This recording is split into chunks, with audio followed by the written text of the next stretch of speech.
Hello and welcome to This Week, a weekly news program. I'm your host, Taner Gambatar.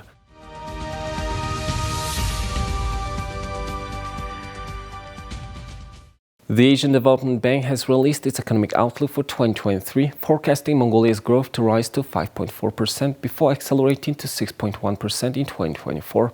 The country's economy is transitioning to post-pandemic expansion, driven by the reopening of the People's Republic of China, robust demand for mineral commodities, and the revival of domestic demand.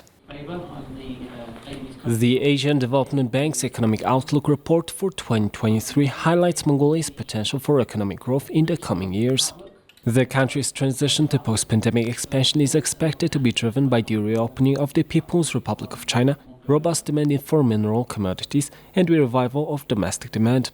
These factors are expected to boost Mongolia's economic growth to 5.4% in 2023, before accelerating to 6.1% in 2024, up from 4.8% growth recorded in 2022. Mongolia's mining sector is expected to play a significant role in driving economic growth. The ADB report notes that robust demand for mineral commodities, particularly coal and copper, will drive Mongolia's export earnings and contribute to the country's economic recovery. The mining sector's contribution to the economy is also expected to be boosted by the revival of domestic demand as government-led infrastructure projects drive investment in the sector. Because as we know, in 2022 there was a great challenge with the COVID restrictions with the People's Republic of China. But later on in the year, in 2022, we saw those restrictions eased, and also we saw a number of measures taken by the government for coal exports to move to China through certain measures such as improved border processing. As we've seen the coal exports increase towards the end of 2022, we've seen increased exports, increased foreign exchange coming to the country, and that supported a level of growth. In addition, we had significant fiscal stimulus from the government, which has supported the economy. And as the economy has reopened, we have also seen increased spending by consumers who have accumulated savings. That is why we saw a good level of growth in 2022 in the Mongolian economy. And as we look ahead to 2023, we see this continued trend. We see an overall growth projection of 5.3%, supported by, particularly by the fact that the PRC, People's Republic of China, is reopening, supported by continuing domestic consumption, and also supported by the Oyu Tolgoi mine, which has begun its underground production and will slowly ramp up. So there are a number of positives, and we should also highlight the higher commodity prices, particularly coal prices and copper prices, and how this feeds through to supporting the overall economy. This is why we see very strong growth outlook for 2023 and going into 2024 also. In addition to the mining sector, Mongolia's agricultural sector is also expected to contribute to economic growth. The country has made significant progress in developing its agricultural sector in recent years, and the ADB report notes that this sector has the potential to become a significant source of export earnings for the country.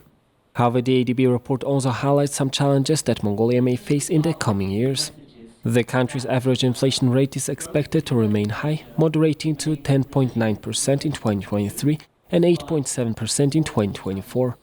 This is above the central bank's target of 6%, mainly due to the pass-through of local currency depreciation and revived domestic demand. The report also highlights downside risks to Mongolia's economic outlook, including a worsening situation regarding the Russia-Ukraine conflict, new COVID-19 variants or waves, significantly commodity price correction, domestic political risks, and adverse implications of off-take-barter agreements. The ADB recommends that Mongolia has steps to mitigate these risks by pursuing policies that support macroeconomic stability, strengthen social protection programs, and promote private sector-led growth. Overall, the ADB's Economic Outlook report for 2023 suggests that Mongolia's economy is well positioned for growth in the coming years, driven by the reopening of the People's Republic of China, robust demand of mineral commodities, and the revival of domestic demand. However, the country will need to address some challenges, including high inflation rates and downside risks to its economic outlook, to ensure sustained economic growth in the long term. The ADB forecasted 4.8% growth for Asia and Pacific in 2023 and 2024, improving from the 4.2% growth rate recorded in 2022. Excluding the People's Republic of China, developing Asia is expected to grow by 4.6% this year and 5.1% in 2024. The region's inflation is also expected to moderate gradually toward pre-pandemic levels, though there is a considerable variation across economies. The improved consumption and investment are boosting recovery in many regional economies, offsetting the impacts of elevated food and energy prices caused by the Russia-Ukraine situation and other global headwinds. Tourism and remittances are tending upward as pandemic restrictions ease further. However, risk to the outlook persists. A protracted or escalated Russia-Ukraine situation could induce further monetary tightening and renewed spikes in commodity prices and global inflation. Tighter global financial conditions, combined with the increase in debt over the past decade and during the pandemic, have elevated financial stability risks, as evidenced by the recent banking sector turmoil in the United States and Europe. Despite the challenges, the ADB remains optimistic about Asia and the Pacific's economic outlook, citing improved consumption and investment and the upward trend in tourism and remittances. The ADB's report provides valuable insight into the region's economic performance, providing policymakers with the information they need to make informed decisions in the coming years. Mongolia. The National Forum on Agricultural Reform was held at the Government Palace on Monday, April 3rd.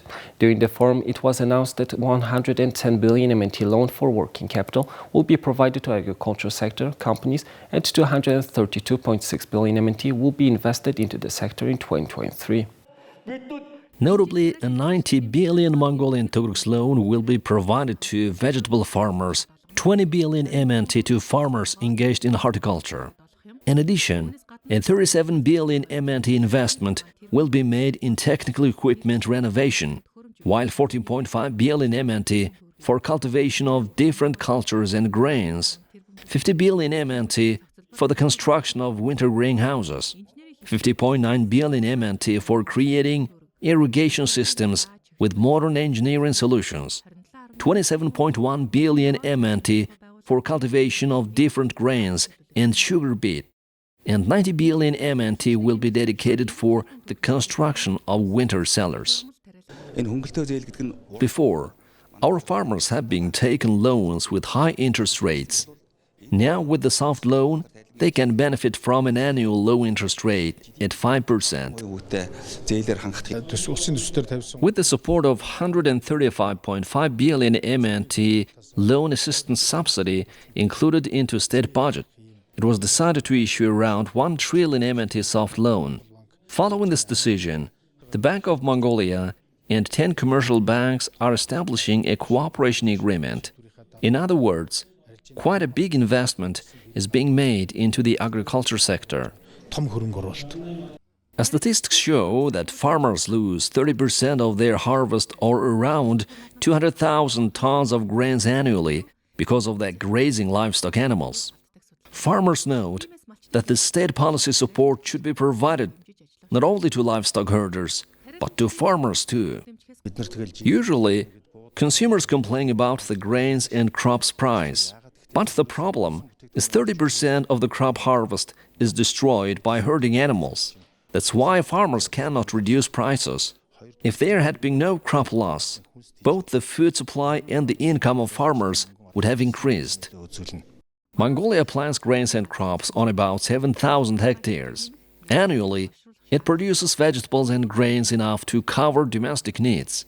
However, industry experts note the importance of increasing the amount and variety of crops and vegetables cultivated in Mongolia.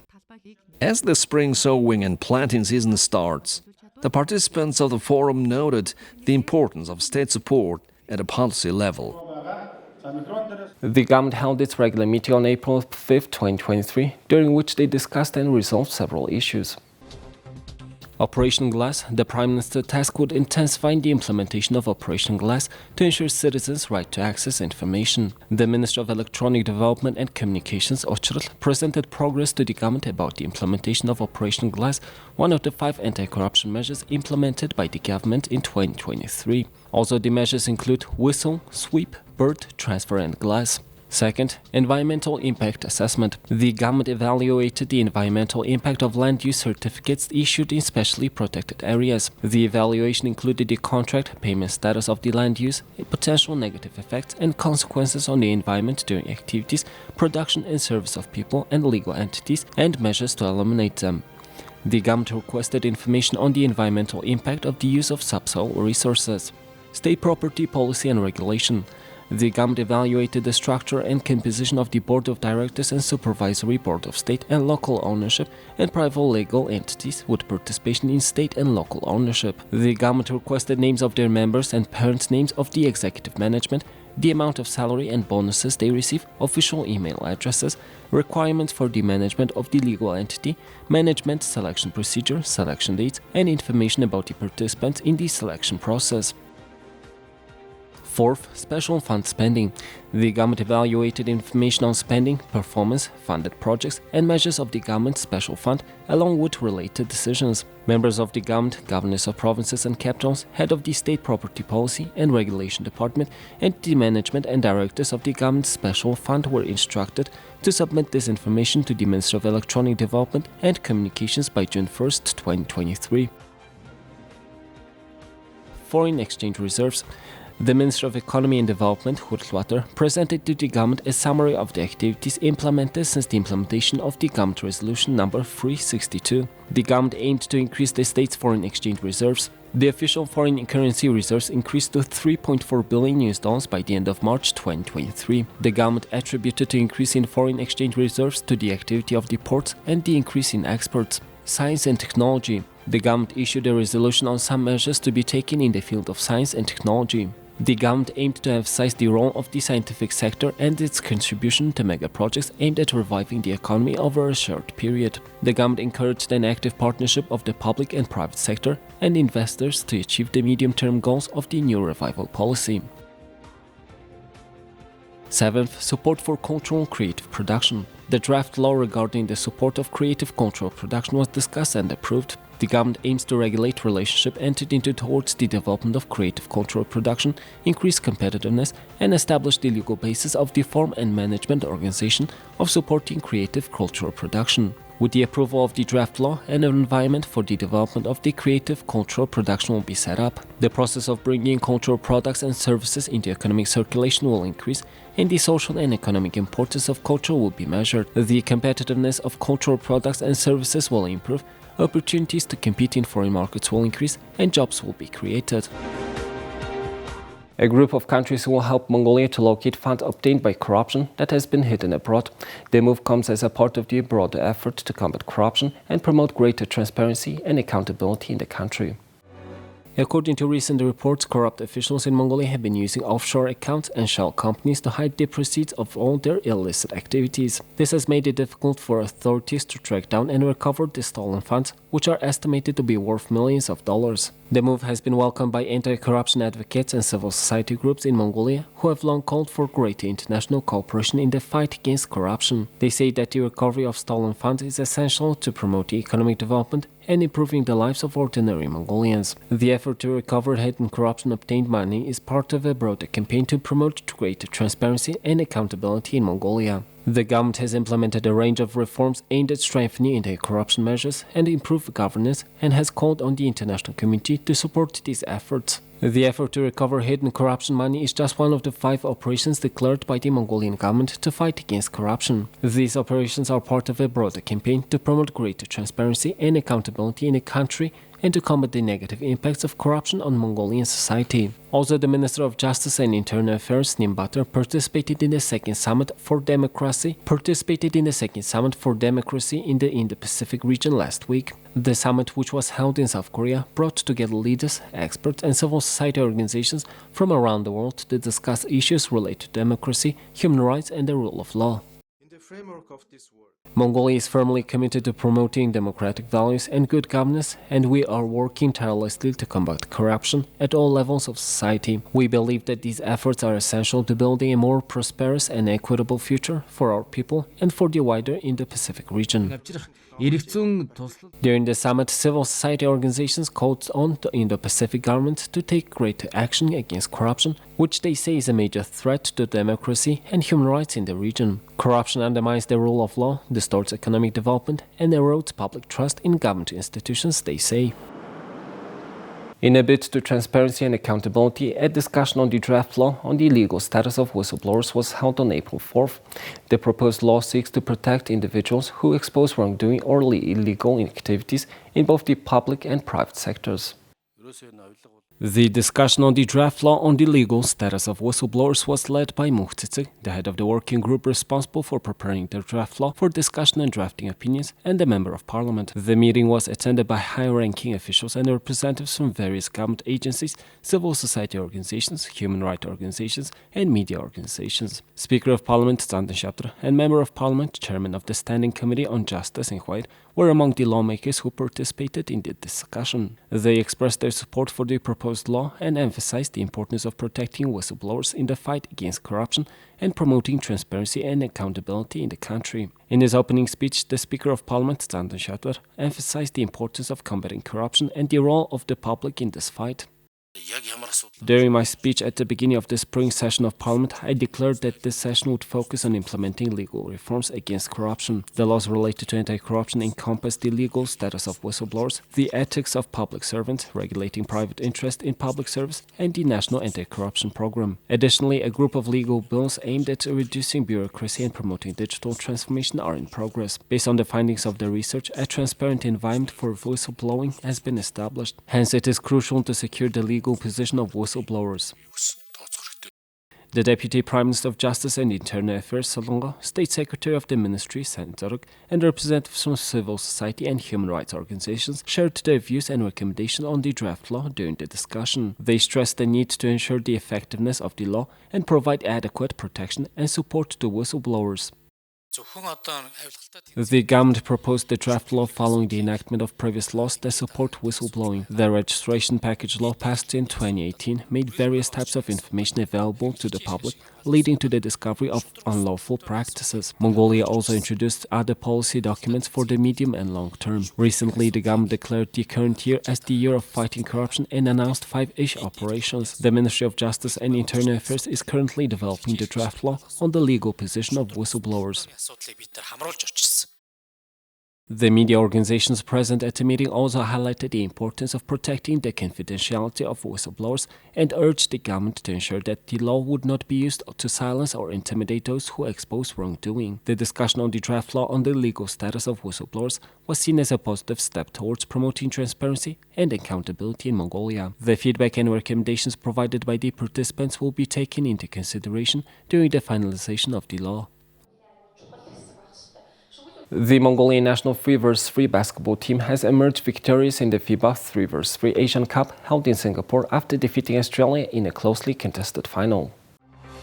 Led by their captain Dilgirnyam Dawasambo, also known as Captain Deck, the Mongolian team displayed exceptional skills and teamwork throughout the tournament. Dawasambo was named MVP of the tournament after scoring an equal high 31 points, with Daniel Johnson from Australia and Tai Wynyard from New Zealand joining him in the team of the tournament with 30 points and 29 rebounds each from 5 games played. The Mongolian team started their campaign with convincing wins over Singapore and Chinese Taipei in the group stage, before overcoming Kazakhstan in the quarterfinals and New Zealand in the semi-finals. In the final, the Mongolian team faced a tough challenge against Australia, who had been in impressive form throughout the tournament. However, the Mongolian team displayed great composure and resilience to come out on top with a final score of 21-19.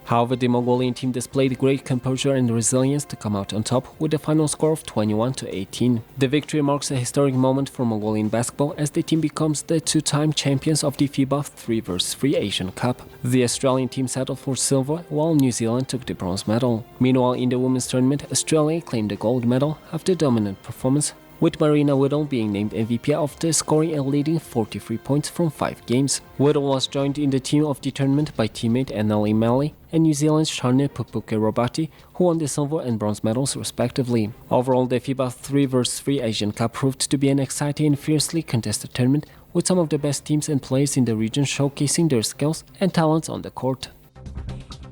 That's all for this week. Thank you for staying with us. We'll see you next week with more news and updates. Have a nice weekend. Goodbye.